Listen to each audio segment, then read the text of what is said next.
한국 중국 상대로 큰 점수 차이로 승리하지 못한 진짜 이유가 뭐라고 생각하냐고요? 싱가포르가 피파 랭킹 155위, 중국이 88위로 객관적 전력차도 있겠지만 싱가포르 원정에서 7에서 0대승을 거뒀던 대표팀이 5일 만에 중국과의 홈경기에서 고작 1에서 0 승리밖에 거두지 못했다. 근본적 이유는 무엇일까? 김도훈 임시감독이 지휘하는 한국 축구대표팀은 11일 오후 8시 서울 월드컵 경기장에서 열린 2026 북중미 월드컵 아시아 2차 예선 조별리그 C조 6차전 중국과의 홈경기에서 이강인의 결승골로 1에서 0 신승을 했다. 중국의 밀집 수비에 고전하던 한국은 후반 16분 이강인의 대각선 패스가 박스 안 왼쪽에 있던 손흥민에게 갔고 손흥민은 곧바로 문전 중앙으로 낮은 패스를 했다. 처음에는 주민규와 황인범의 발에 맞지 못했지만 문전 쇄도한 이강인의 왼발 슈팅에 걸리며 1에서 0 승리를 가져갔다. 지난 6일 열린 싱가포르 원정에서 7에서 0대승을 거둔 걸 생각하면 중국을 상대로 고작 1에서 0으로밖에 이기지 못했다는 건 아쉽다. 멤버도 큰 변동 없이 해외파들이 대거 출전했고 선수들의 이기고자 하는 의지도 같았다. 그럼에도 이렇게 5일 만에 대승에서 신승으로 바뀐 이유는 무엇일까? 가장 먼저 싱가포르와 중국의 객관적 전력차를 얘기하지 않을 수 없다. 싱가포르는 피파 랭킹 155위, 중국은 88위로 분명 전력차가 있다. 실제로 중국은 싱가포르를 홈에서 4에서 1로 눌렀고 원정에서는 2에서 2로 비기며 맞대결에서는 차이가 있음을 보였다. 단순히 중국이 더 잘해서로 설명할 수 없다. 싱가포르 경기는 원정이었고 중국전은 홈이었다. 익숙치 않은 동남아 원정과 6만여 홈팬들 앞에서 하는 중국전은 분명 선수들에게 큰 영향을 끼쳤을 것인데도 스코어는 7에서 0 과일에서 0으로 차이가 있었다. 근본적 이유는 두 팀이 경기를 대하는 자세의 차이였다고 보는 게 옳다. 싱가포르는 이미 3차 예선 진출이 불가능한 상황이었고 현실적으로 C조 4위도 벗어나기 힘든 상황이었다. 게다가 싱가포르는 기존의 수비적인 전술로 인해 경질된 니시가야 다카유키 감독 이후 이번 대결에서는 신임 오브라스토무 감독이 부임했다. 새로 부임한 감독은 기존 감독과는 다르다는 걸 보여줘야 한다. 그리고 수비적으로 하다 잘린 감독이 있다 보니 자신은 더 공격적으로 적극적으로 하는 감독이라는 걸 보여줘야 한다. 마침 순위에 부담도 없는 상황이다.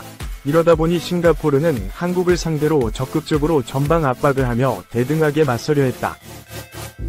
한국 입장에서는 고마운 자세였다. 어차피 개인 기량이나 모든 면에서 한국이 앞서는데 똑같이 경기를 하려고 한다면 한국이 이길 수밖에. 실제로 한국의 득점 장면을 보면 수비 뒷공간을 노려 손흥민, 이강인 등이 호쾌한 득점을 해냈다. 그만큼 싱가포르 수비와 라인이 많이 올라와서 경기를 했기에 수비 뒷공간이 나고 역습을 할 수 있는 기회가 한국에게 많이 주어졌다.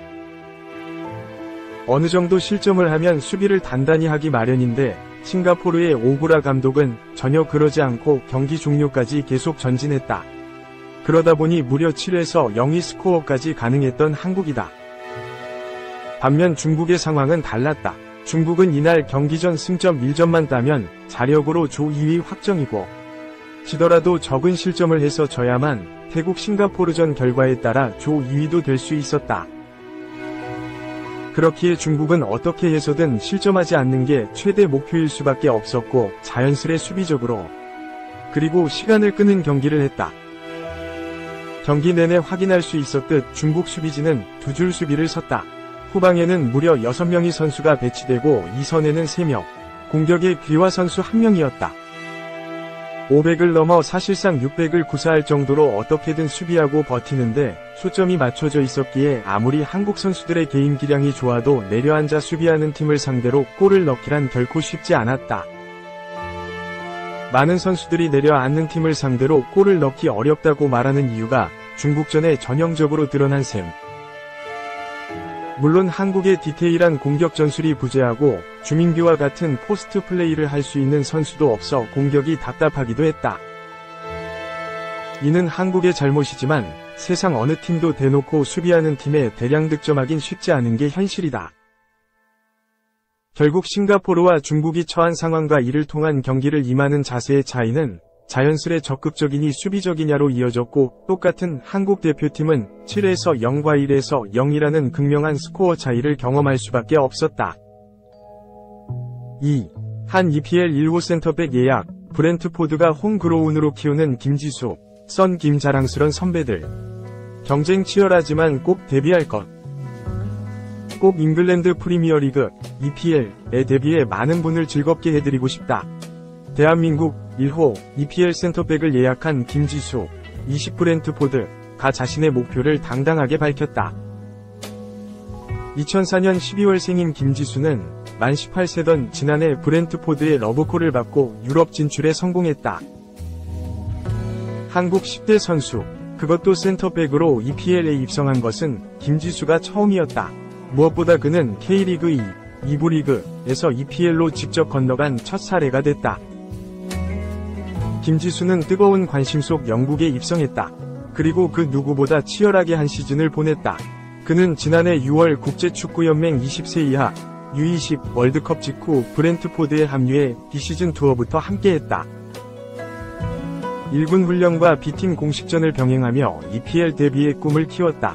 지난해 10월 맨유와의 원정 경기에 처음으로 1군 벤치를 지키기도 했다. 김지수는 태극마크를 달고도 누구보다 바쁘게 달렸다. 그는 A 대표팀과 연령별 대표팀을 오가며 치열하게 경쟁했다. 다만 꿈에 그리던 EPL 데뷔는 다음으로 미뤄야 했다. 김지수는 최근 스포츠조선과의 인터뷰에서 시간이 정말 빠르게 흘러간 것 같다. 많이 살진 않았지만 내 인생에서 가장 바쁜 1년이었다. 웃음. 이적하고 집도 구하고 영어 공부도 하고 정말 정신없이 흘러간 것 같다. 정말 최선을 다했지만 또 열심히 할 자신은 있다고 말했다. 확신의 외향적 성향. 나는 김지수는 일찌감치 적응을 마쳤다. 그는 영국에 가서 첫 일주일은 기억도 나지 않는다. 내가 여기서 훈련을 한다고 싶었다. 어색했다. 영어도 덜덜 떨렸다. 그래도 다들 젠틀하게 해줬다. 벤비는 아임 벤 물결표 이라면서 환영해줬다. 지금은 다들 나를 지라고 부른다. 장난식으로 수 물결표 하기도 한다. 처음에는 힘이라고 했다. 수석 코치님께서 선수들에게 힘 아니고 지수다. 이름으로 불러달라고 해주셨다. 챙겨줘서 좋았다. 박지성 선배, 은퇴에게 물려서 받아 지라고 쓰고 있다. 며 웃었다. 김지수에게 유럽파 선배들은 든든한 힘이자 자부심이다. 그는 손흥민 선수는 정말 대단하다. 모두가 리스펙트 할 것으로 생각한다. 팀에 세르히오 레길론 선수가 있었는데 손흥민 선수 얘기를 많이 했다. 다른 선수들도 손흥민 선수에 대해 많이 궁금해한다. 또한 웬만한 선수들이 민재 형을 세계 최고 센터백 3명 안에 뽑는다. 민재 형은 정말 다르다. 레벨이 다르다. 따라할 수 없다. 거의 완벽하게 하니까 다른 선수들이 맥도 추지 못하고 당하는 거다. 완전 존경하고 닮고 싶다. 같은 힘이라 더 자부심을 느낀다. 며 웃었다. 선배들도 김지수에 대한 기대감을 감추지 않는다. 대표팀에서 함께했던 이강인, 파리 생제르맹은 특급 막내 김지수를 알뜰살뜰 챙기기도 했다. 하지만 영국은 또 다른 레벨의 무대였다. 그는 재작년까지만 해도 피파 게임을 했었다. 내가 게임에서 활용하던 선수들을 경기장에서 마주한다는 것이 너무 신기했다. 이반 토니는 정말 다르다. 센스가 뛰어나다. 순간 여기를 봤어? 싶을 때가 있다. 마티아스 옌센은 볼 차는 걸 볼 때 진짜 다르다 싶다. 다른 세상에서 뛰는 것 같은 느낌이 든다. 고했다. 그렇다고 물러설 마음은 없다. 김지수는 새 시즌 EPL 데뷔를 향해 달린다. 브렌트포드 구단은 7일 한국 시각 수비수 김지수와 골키퍼 벤 윈터보텀이 1군으로 승격했다. 이 젊은 선수 2명은 2024에서 2025 시즌 개막부터 토마스 프랭크 감독이 이끄는 선수단에 합류한다고 공식 발표했다. 사실 김지수는 입단 때 1군으로 계약했다. 구단의 1군 승격 오피셜에도 달라지는 것은 없다. 그럼에도 구단이 관련 내용을 대대적으로 전한다는 이유가 있다. 김지수를 구단 시스템에서 성장시킨 홈그로운이자 팀그로운으로 만들겠다는 것이다. 실제로 닐 맥팔레인 B팀 감독은 김지수는 브렌트포드가 진행하는 프로젝트의 예시다. 내가 여기 지휘봉을 잡은 이래 많은 선수가 1군으로 승격하는 걸 봤고 김지수도 그중 한 명이라고 설명했다. 김지수가 새 시즌 브렌트포드의 유니폼을 입고 리그 경기에 출전하면 EPL 무대를 밟은 한국인 첫 센터백으로 기록된다. 이영표, 은퇴, 윤석영, 강원FC 등도 EPL 무대를 밟았지만 이들은 측면 수비수였다. 김지수는 홈에서 맨유와 경기를 할 때였다.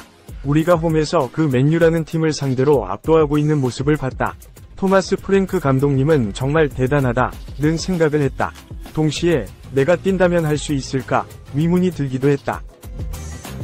하지만 그동안 똑같이 준비했으니 할 수 있지 않을까 싶기도 했다. 순탄한 것 같지만 너무 빠른 것 같아서 걱정이 되기도 했다. 이제 시작이다. 무서울 게 없는 나이라고 생각한다. 1년 동안 B팀에서 경기 많이 뛰었다. 좋은 경험이었던 것 같다. 1군 갔으니 그에 맞는 실력을 보여드릴 수 있도록 더 노력하겠다고 말했다. 팬들은 벌써 설레고 있다. EPL 무대에서 또 하나의 코리안 더비가 펼쳐지는 기분 좋은 상상을 하고 있다. A대표팀 캡틴 손흥민과 막내 김지수의 대결은 팬들이 기다리는 최상의 시나리오다. 김지수는 팬들이 정말 좋아하실 것 같다.